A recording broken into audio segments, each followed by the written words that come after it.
નમસ્કાર, આપ જોઈ રહ્યા છો નેશન પ્લસ ન્યૂઝ. હું છું આપણી સાથે હેતલ ભગત. વડોદરાના ગોરવાના મધુનગર બ્રિજ પાસે પત્નીનું મોત નિપજાવનાર પતિને ગોરવા પોલીસે ઝડપી પાડી વધુ કાર્યવાહી હાથ ધરી છે. વડોદરાના ગોરવાના મધુનગર બ્રિજ પાસે સોફિયા પાર્કમાં રહેતો મોઇન ખાન પઠાણ બાઇકના હપ્તા પત્ની નિશાર બાનુના પિયરમાંથી લેવા માટે ઝઘડો કરી પત્નીના માથે લોખંડનો તવો માર્યો હતો. ત્યારે ઈજાગ્રસ્ત પત્નીને સારવાર અર્થે ખસેડવામાં આવી હતી, જ્યાં પત્નીનું મોત નીપજ્યું હતું. પતિએ પત્નીની હત્યા કરીને યુપી જતો રહ્યો હતો, ત્યારે તે વડોદરા આવતા પોલીસે તેને ઝડપી પાડી વધુ કાર્યવાહી હાથ ધરી હતી. આ અંગે એસીપી આરડી કવાએ જણાવ્યું હતું કે આરોપી હત્યા કરીને યુપી ભાગી ગયો હતો, પરંતુ વડોદરા આવતા પોલીસે પકડી પાડ્યો છે. હા, ગઈ 1 જુલાઈના સાંજના 7 વાગ્યા પછી એક ગોરવા પોલીસ સ્ટેશન ખાતે ભારતીય ન્યાય સંહિતા 103(1) મુજબ ગુનો દાખલ થયેલ છે.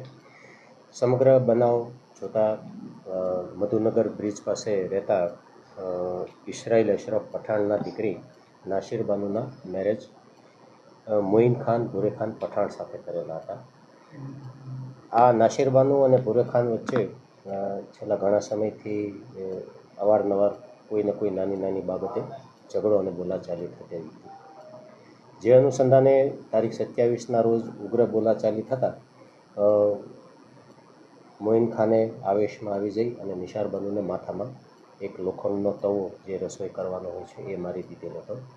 જે અનુસંધાને એમને દવાખાને સારવાર લીધેલી હતી અને 1 તારીખના રોજ નિશાર બાનુનું અવસાન થયેલ હતું. જે અનુસંધાને ભારતીય ન્યાય સંહિતા 2023ની કલમ 103 મુજબ ગોરવા પોલીસ સ્ટેશન ખાતે ગુનો રજીસ્ટર કરવામાં આવેલ છે.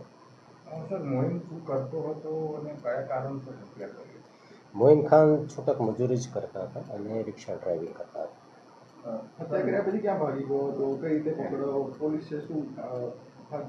હા, હત્યાનો ગુનો દાખલ થયા પછી એ અહીંથી એબ્સ્કોન્ડ થઈ ગયો હતો.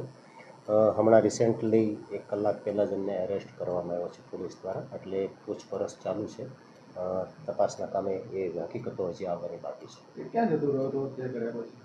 જનરલી એવું એમનું એટીટ્યૂડ હતો કે ભાઈ એ યુપી સાઈડ ભાગી ગયો હતો, પણ ત્યાંથી પાછો અહીંયા ગુજરાત આવી ગયો હતો અને પછી ટેકનિકલ સર્વેલન્સના આધારે આપણે ટીમોને રવાના કરી અને અંગત બાતમીદારોથી હકીકત એવી મળી કે વિસ્તારમાં જ છે અને એ અનુસંધાને એમને ટ્રેસ આઉટ કરી અને હાઈજેક કરવામાં આવ્યો.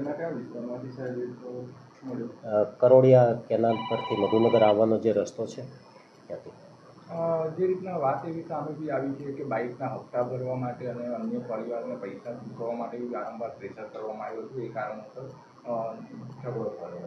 હા, એમને દહેજ પેઠે અવારનવાર માંગણી તો કરતા જ હતા. એમના ફરિયાદીની પણ એવી રજૂઆત છે અને એમને બાઇક પણ હપ્તે લઈ આપી હતી અને બાઇકના કંઈક હપ્તા ચૂકી ગયા હશે એટલે એમના પત્ની પાસે એટલે નિશાર બાનુ મરણ જનાર છે એમને એવું કીધું કે ભાઈ તારા પપ્પા પાસેથી તું આ 22,000 રૂપિયા લઈ આવ તો આપણો હપ્તો ભરાઈ જાય, નહીં તો હું તને તારા પિયરમાં મૂકી જઈશ. અને જે ફરિયાદી છે ઇસરાઇલભાઈ, એમને પણ એવું જ કીધેલું કે તમારી દીકરીને ત્યાં રાખો અને અહીંયા મારી સાથે રાખવી હોય તો આ હપ્તાના 22,000 રૂપિયા આપો મને.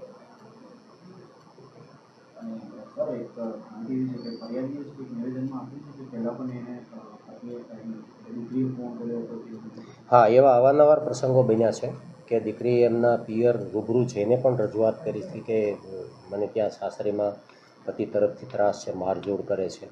અને રિસેન્ટલી જે બનાવ બન્યો એમની પહેલાં પણ 26 તારીખે પણ એમની રજૂઆત હતી જ અને 27 તારીખે આ બનાવ બન્યા પછી પણ એ ત્યાં રિક્ષા લઈને એમના ઘેર પણ ગઈ હતી અને ત્યાંથી એમના જે ફરિયાદી છે ઇસરાઇલભાઈ એમને લઈને આવેલા હતા. મરણ જનારની ઉંમર છે 27 વર્ષની છે. હા, એ જે રસોઈ કરવાનો જે તવો આવે છે એ પોલીસે કબજે લીધેલ છે. કેમેરામેન નવનીત પ્રવીણ સાથે સત્યમ નેવાજકર, નેશન પ્લસ ન્યૂઝ, વડોદરા. સમાચારોના સતત અપડેટ મેળવવા માટે અમારી નેશન પ્લસ ન્યૂઝની યુટ્યુબ ચેનલને સબસ્ક્રાઇબ કરો, બેલ આઇકન દબાવો અને જોડાયેલા રહો ફેસબુક, ઇન્સ્ટાગ્રામ અને ટ્વિટર પર.